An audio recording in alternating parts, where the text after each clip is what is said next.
what early men used to wear?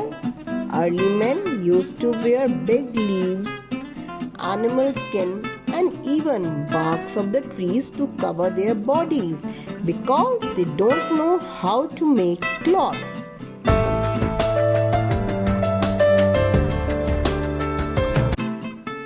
We wear different types of clothes in different times of year or different seasons. Now kids, I will explain you why do we wear clothes.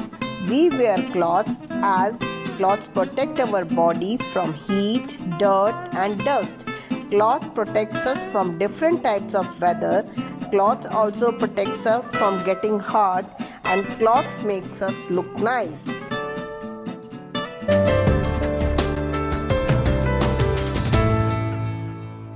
Now let's see what we wear in summers when it is sunny or hot outside. We wear short cloths and cotton cloths in summer season. Cotton cloths keep our body cool as cotton cloths allow air to pass through them, and they also absorb sweat very easily. So we wear loose fitting short cotton cloths in summer to stay cool. Now let's see what we wear in winter season when it is very cold outside. We wear woolen cloths which keep us warm and protect us from cold, as wool do not allow air to pass, thus keeps us warm. So we wear woolen cloths in winter to keep ourselves warm.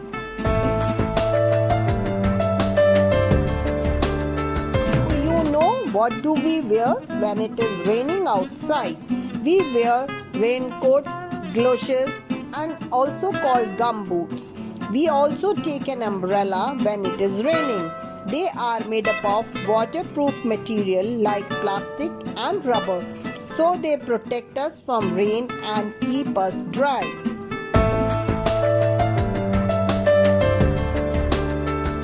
On a bright sunny day when temperature seems to be rising gradually and it is very hot outside, we prefer to wear cotton cloths.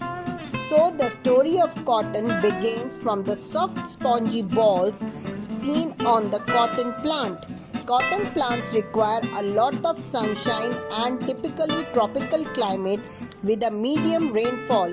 Once the ball-like structure matures, it bursts open and snow white cotton fibers are exposed.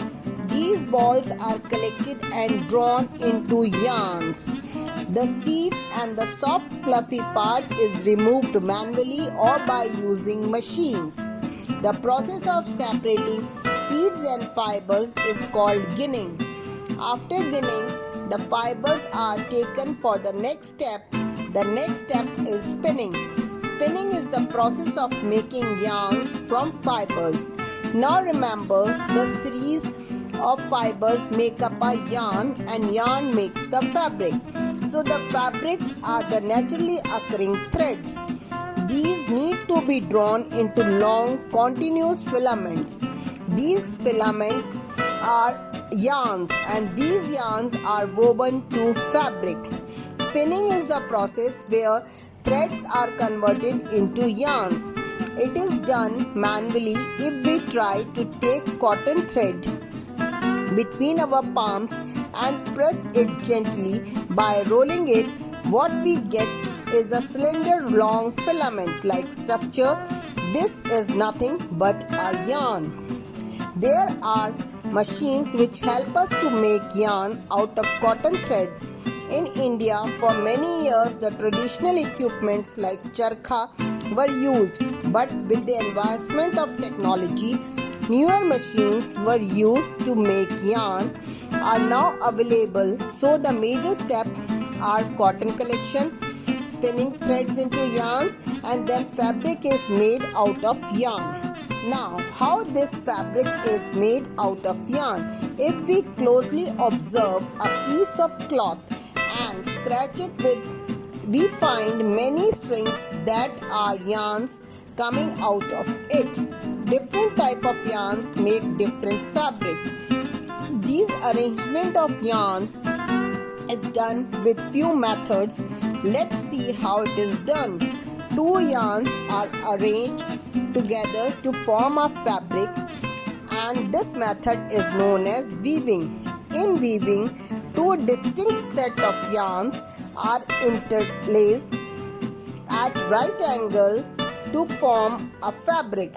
Looms are used for weaving, and the looms can be driven by a man called hand loom, or it can be driven by electricity, then it is called power loom, which is used to produce most of the fabrics. If we go to village, we can see many weavers making cloths with the loom.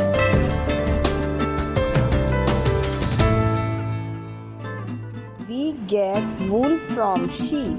Sheep are reared in farm for large-scale production. Once in a year, in spring season, the hair of the sheep are removed. It is called shearing, and the removed hair are called fleece. It is obtained by shaving.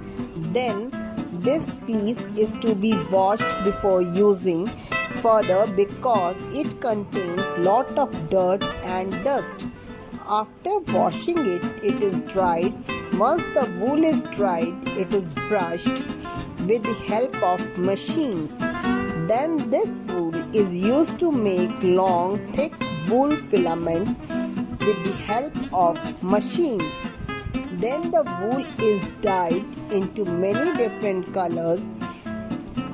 This wool is then spun, and that wool filament is twisted together to form a yarn with the help of machines. By weaving, and this is used to make further woolen items such as sweaters, socks, caps, and sometimes this wool is used and hand knitted by our moms and grandmoms. They prepare beautiful sweaters and scarves, clocks, etc. for us.